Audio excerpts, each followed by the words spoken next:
बिहार की धरती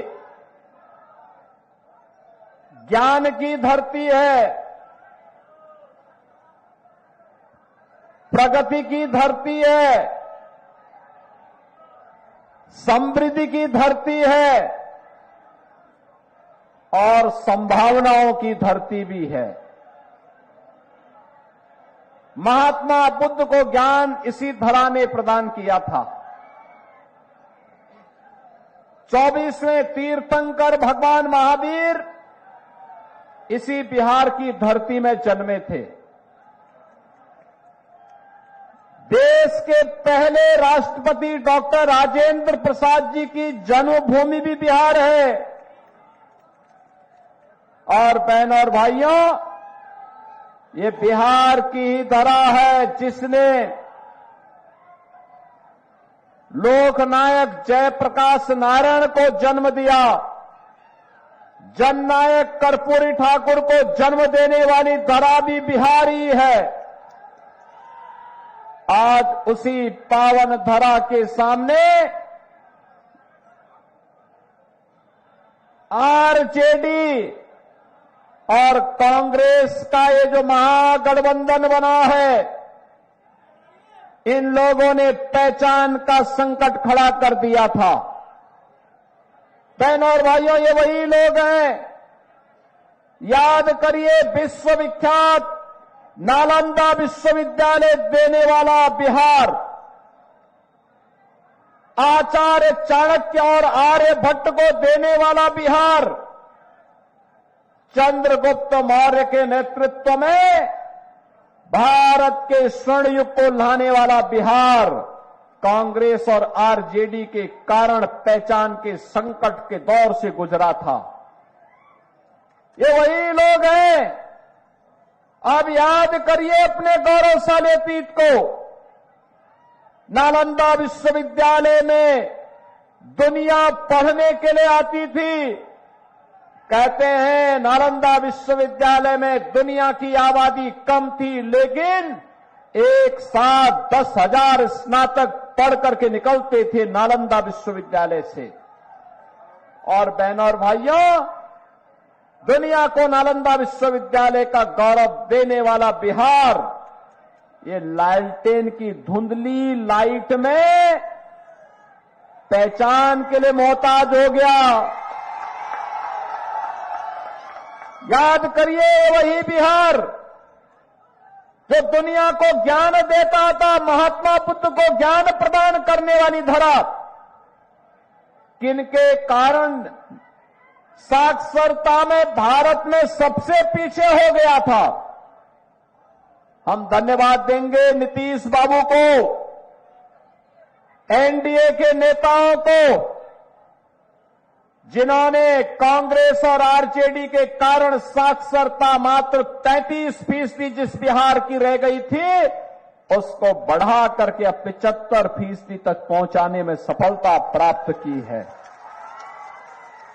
बहनों और भाइयों, आरजेडी और कांग्रेस के समय में बिहार में व्यापक नरसंहार होते थे, जातीय संघर्ष होता था, जाति की सेनाएं खड़ी हो गई थी। पर्व और त्योहारों के पहले दंगा फसाद प्रारंभ हो गया था। 60 से अधिक नरसंहार की घटनाएं बिहार के अंदर। और यही नहीं, 15 वर्ष के उस कुशासन में 30,000 से अधिक अपहरण। न व्यापारी सुरक्षित, न उद्यमी सुरक्षित, न इंजीनियर सुरक्षित, न चिकित्सक सुरक्षित, न बेटी सुरक्षित, न बच्चे सुरक्षित। ये थी आरजेडी की सरकार की पहचान। न नौजवानों के लिए नौकरी और न गरीबों के लिए राशन। गरीब को क्या राशन देते, ये तो पशुओं का चारा भी खा गए थे।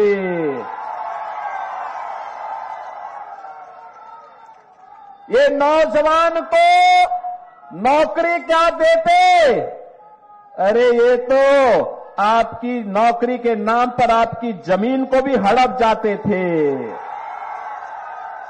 और इसीलिए बहनों और भाइयों, आज मैं कहने के लिए आया हूं, आज बिहार फिर से सुशासन की सुदृढ़ नींव को तैयार करते हुए एक समृद्ध और विकसित बिहार बनने की ओर अग्रसर है।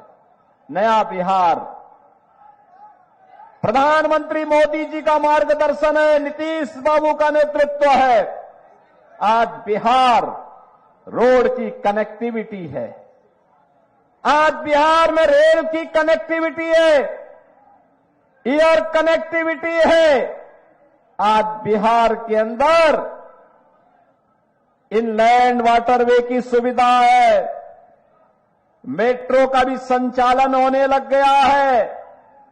आज बिहार के अंदर आईआईटी है, एनआईटी है, आईएम है, एम्स है, इंजीनियरिंग कॉलेजेस की श्रृंखला है। अब बिहार में मेडिकल कॉलेजेस भी बड़ी संख्या में बन करके तैयार हो गए हैं। बहनों और भाइयों, अब नया बिहार अपने गौरव के लिए आगे बढ़ रहा है और मोदी जी के नेतृत्व में भारत दुनिया के अंदर अपनी ताकत का एहसास करा रहा है। राष्ट्र गौरव कैसे होता है? आपने देखा होगा, जब ऑपरेशन सिंदूर के दौरान लखनऊ में बनी ब्रह्मोस मिसाइल पाकिस्तान में गिरती थी तो पाकिस्तान की सिट्टी पिट्टी गुम हो जाती थी। ये नया भारत अब अपराध को और आतंकवाद को देखता नहीं है। अगर कोई भारत की सुरक्षा में सेंध लगाता है तो उसके घर में घुस करके मारता भी है और खूब इलाज भी करता है उनका। पाकिस्तान गिड़गिड़ाया दुनिया में कि भारत तबाह कर देगा, और तय तो हो ही चुका था। मोदी जी ने तय तो कर ही लिया था कि अब पाकिस्तान का नक्शा ही समाप्त कर देना है, इसको भारत का ही हिस्सा बना देना है। लेकिन गिड़गिड़ाया दुनिया में आगे से ऐसी दुस्साहस नहीं करूंगा। बहनों और भाइयों, आज सबसे यही कहने के लिए आए हैं, राष्ट्रीय सुरक्षा सबसे महत्वपूर्ण और मोदी जी के नेतृत्व में वो पुख्ता है। आज भारत विकास कर रहा है, भारत का सम्मान बढ़ा है दुनिया के अंदर। और यही नहीं, मोदी जी ने गरीबों का कल्याण भी किया है। आप सोचो, 80 करोड़ लोगों को फ्री में राशन। आप सोचो, आरजेडी के समय में ये लोग पशुओं का चारा खा जाते थे, राशन क्या देते ये लोग? कांग्रेस के समय में लोग भूखों मरते थे, भूखमरी की शिकार। बिहार हो या यूपी, बड़ी संख्या में महादलित मुसहर जाति के लोग भूखमरी के शिकार होते थे। बहनों और भाइयों, यूपी में डबल इंजन की सरकार बनी। मैंने अनिवार्य रूप से कहा, हर मुसहर जाति के व्यक्ति को एक आवास जरूर मिलना चाहिए, उसको जमीन का टुकड़ा जरूर जमीन मिलनी चाहिए, उसको पेंशन की सुविधा मिलनी चाहिए, उसके लिए सड़क चाहिए, उसको रोजगार की व्यवस्था भी देंगे। आज हमने वहां पे सभी लोगों को सभी प्रकार की सुविधाओं से आच्छादित कर दिया। दलितों के कल्याण के लिए एनडीए ने कार्य किया बिहार के अंदर, और मोदी जी फ्री में राशन की सुविधा का सौगात उनको उपलब्ध करवा दिए हैं। बहनों और भाइयों, 80 करोड़ लोग फ्री में राशन, और ये राशन केवल बिहार के लिए ही नहीं है। बिहार का व्यक्ति जहां कहीं भी जाएगा देश के अंदर, उसी राशन कार्ड से वहां भी राशन ले सकता है, कोई आपको मना नहीं कर सकता है। 1 नेशन 1 राशन कार्ड यह मोदी जी ने लागू किया। बहनों और भाइयों, 50 करोड़ लोगों को स्वास्थ्य का सुविधा, कहीं भी आप जाइए, अगर बीमारी हो गई तो उपचार के लिए प्रधानमंत्री आयुष्मान का कार्ड आपके पास होगा, कहीं भी आप उपचार करा सकते हैं। ये भी एनडीए सरकार के द्वारा। आरजेडी और कांग्रेस की डकैती को रोकने के लिए अब तो सरकार ने पुख्ता व्यवस्था कर दी। गरीबों के जनधन अकाउंट खोल दिए, पैसा अब सरकार का सीधे अकाउंट में जाएगा। बीच की दलाली इनकी समाप्त। आप सोचो, अन्नदाता किसान को प्रधानमंत्री किसान सम्मान निधि का लाभ, 12 करोड़ अन्नदाता किसानों को, 12 करोड़ गरीबों के घर में शौचालय। कांग्रेस के समय में एक रसोई गैस का कनेक्शन के लिए लोग 50,000 रुपया लेते थे, तब भी नहीं मिलता था। और अब तो 10 करोड़ गरीबों को फ्री में रसोई गैस का कनेक्शन दिया जा चुका है। 4 करोड़ गरीबों के आवास बन चुके हैं। और बहनों और भाइयों, 3 करोड़ लोगों को फ्री में बिजली के कनेक्शन उपलब्ध करवाए गए हैं। यानी राशन फ्री, स्वास्थ्य की सुविधा फ्री, बिजली का कनेक्शन फ्री और पानी फ्री। बहनों और भाइयों, ये है, और बिना भेदभाव के सबको मिला। यहां तो विकास भी है, लोक कल्याण यानी गरीब कल्याण भी है, और आस्था का सम्मान भी। आप सोचो, जब भाजपा के लोग, बजरंग दल और विश्व हिंदू परिषद के कार्यकर्ता नारा लगाते थे, रामलला हम आएंगे मंदिर वहीं, रामलला हम आएंगे मंदिर वहीं, तो ये कांग्रेस के लोग लाठी डंडा चलाते थे। आरजेडी राम मंदिर का रथ रोकती थी। इनका पार्टनर उत्तर प्रदेश के अंदर राम भक्तों पर गोली चलाता था, और तब भी राम भक्त कहता था, लाठी गोली खाएंगे लेकिन मंदिर वहीं बनाएंगे। बोलते थे ना। और देखो, अयोध्या में एनडीए की डबल इंजन की सरकार है, बीजेपी की डबल इंजन की सरकार है। अयोध्या में राम मंदिर बन गया ना, भव्य राम मंदिर, दुनिया का सबसे बड़ा मंदिर, सबसे बड़ा मंदिर अयोध्या में बन चुका है बहनों और भाइयों। और अयोध्या तो अब दुनिया का एक ऐसा तीर्थ हो गया है। पिछले वर्ष 6 करोड़ श्रद्धालु आए थे अयोध्या में। अब कोई अयोध्या जाएगा तो उसको लगेगा दुनिया की सबसे सुंदरतम नगरी है ये, सबसे सुंदरतम नगरी। और अगर अयोध्या में रामलला विराजमान है तो माता जानकी भी मंदिर में विराजमान है, बजरंगबली भी है। और उसी अयोध्या में इंटरनेशनल एयरपोर्ट का नामकरण मोदी जी ने महर्षि वाल्मीकि के नाम पर किया। निषाद राज के नाम पर उसी अयोध्या में रेन बसेरा का नामकरण हुआ। और जहां श्रद्धालुओं को, भक्तों को प्रसाद मिलता है, उसका नाम है सबरी माता के नाम पर। बहनों और भाइयों, अगर अयोध्या में रामलला का मंदिर, तो सीतामढ़ी में माता जानकी का भी भव्य मंदिर एनडीए की सरकार कर रही है, बना रही है।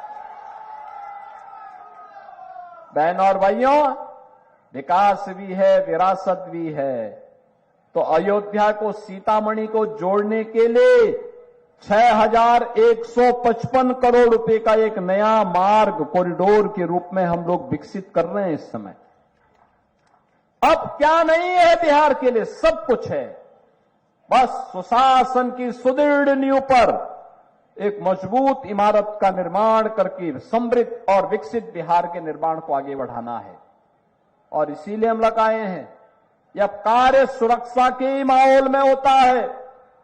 कोई पेशेवर खानदानी माफिया और अपराधी अगर जीत जाएगा तो अपने परिवार के बारे में सोचेगा, लेकिन अगर एनडीए की सरकार बनती है, एनडीए का प्रत्याशी जीतता है, तो अब बिहार के बारे में सोचेगा, विकास के बारे में सोचेगा। और इसीलिए यूपी में तो मैंने बुलडोजर चला चला करके इन माफिया और अपराधियों का ऐसा पस्त किया है, ऐसा पस्त किया है। यूपी में माफिया और अपराधी, उसकी हड्डी पसली हमने बुलडोजर से रौंद करके उसको पस्त किया है और नौजवान को रोजगार देकर के उसको मस्त किया है उत्तर प्रदेश के अंदर। और इसीलिए यही कहने के लिए आए हैं, ये नौजवान को रोजगार और नौकरी देकर के मस्त बनाने का काम केवल एनडीए कर सकती है और माफिया और अपराधी को पस्त करने का काम केवल एनडीए कर सकती है। ये पेशेवर खानदानी माफिया और अपराधी नहीं कर सकते। ये लोग आएंगे, बड़े बड़े वायदे करेंगे, सत्ता में आने के बाद सब भूल जाएंगे और फिर बिहार के अंदर वही जंगल राज जो 2005 के पहले होता था, यही ये लोग करेंगे। इसलिए बहनों और भाइयों, इनको मौका नहीं देना है, ये गलती कभी नहीं करना है। और इसीलिए एनडीए ने जीतन राम मांझी जी की पार्टी से यहां पर अपने योग्य प्रत्याशी रोमित कुमार को अपना प्रत्याशी देकर के आपके बीच में उतारा है और मैं उनके समर्थन में आपसे अपील करने के लिए आपके बीच आया हूं। रोमित कुमार को अपना समर्थन देंगे ना? आप लोगों का आशीर्वाद मिलेगा ना? सभी लोगों का, सभी लोग, जहां तक मेरी आवाज जा रही है वहां तक, पीछे सड़क में, छत के ऊपर, इधर उधर, पीछे, सभी लोगों का आशीर्वाद मिलेगा ना? सभी लोग इनको आशीर्वाद देंगे, भारी बहुमत से विजयी बनाएंगे। यहां पर आरजेडी और महागठबंधन के प्रत्याशी की जमानत जब्त करेंगे। उनको बोलना है, जब जेल में रहो, जेल में जाओ, जेल की हवा खाओ, जनता के वोट को बर्बाद मत करो, ये बोलोगे ना? अपने वोट की कीमत को समझो। और बहनों और भाइयों, एनडीए के प्रत्याशी श्री रोमित कुमार को भारी बहुमत से विजयी बना करके बिहार विधानसभा में भेजो। आपका यह विधानसभा क्षेत्र भी, अग्रणी विधानसभा क्षेत्र भी विकास की नई ऊंचाइयों को प्राप्त करते हुए दिखाई देगा।